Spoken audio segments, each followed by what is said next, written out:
دوسرا مسئلہ، سینیٹائزر کے استعمال کا کیا حکم ہے؟ آج کل گھروں میں بھی لوگ اہتمام کر رہے ہیں، اور دکانوں پر تو حکومت کی طرف سے انتہائی سختی ہے. کئی دکانیں سیل کر دی گئی ہیں جہاں پر ان دکانوں پر سینیٹائزر نہیں تھا. دکانوں میں، عام مجموعوں میں اسی طریقے سے اگر کوئی گراہک آیا ہے تو اس کے ہاتھ پر باقاعدہ پہلے سینیٹائز کیا جائے، اس کی دکان کی دیواروں پر، دکان کے کونوں میں، سب جگہوں پر سینیٹائز کا سختی سے اہتمام کرنے کا حکومت کی طرف سے آدیش ہے.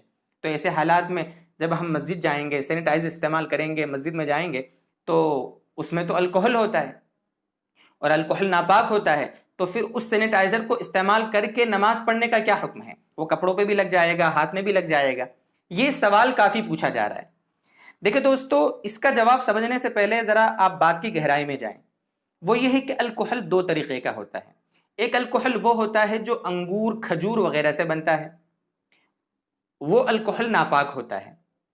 دوسرا الکحل وہ ہوتا ہے جو گیہوں ہے، چنے ہیں، جوار جو ہوتی ہے، مکہ، مہوا، آلو، پیٹرول، پھلوں کے چھلکے، ان سے بنتا ہے.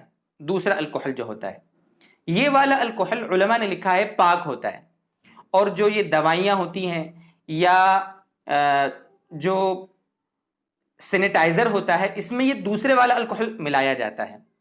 ایسا علماء نے، خاص طور سے میں آپ کے سامنے ذکر کروں ایک موجودہ زمانے کے بہت بڑے محقق عالم دین شیخ الاسلام حضرت مولانا محمد تقی عثمانی دامت برکاتہم، جو بڑے زبردست محقق ہیں، ان کی تحقیق یہی ہے کہ یہ جو دوسری قسم والا الکحل ہوتا ہے وہ ان چیزوں میں استعمال کیا جاتا ہے.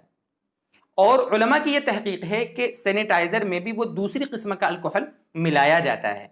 اگر دوسری قسم کا الکحل ملایا جاتا ہے جیسے کہ علماء کی تحقیق ہے، اور دوسری بات، چونکہ عموم بلوا ہے، حکومت کی طرف سے بھی سختی ہے اور عام لوگ اس میں مبتلا ہیں، اس لیے ان دو وجوہات کی بنیاد پر سینیٹائزر کو استعمال کرنا موجودہ حالات میں اس کی گنجائش ہے. اور وہ اگر ہمارے کپڑوں میں لگ گیا ہو، ہمارے ہاتھوں میں لگ گیا ہو، تو اس کی وجہ سے نماز پڑھنے میں کوئی حرج نہیں ہے. ہمارا جسم، ہمارے ہاتھ، ہمارے کپڑے پاک رہیں گے.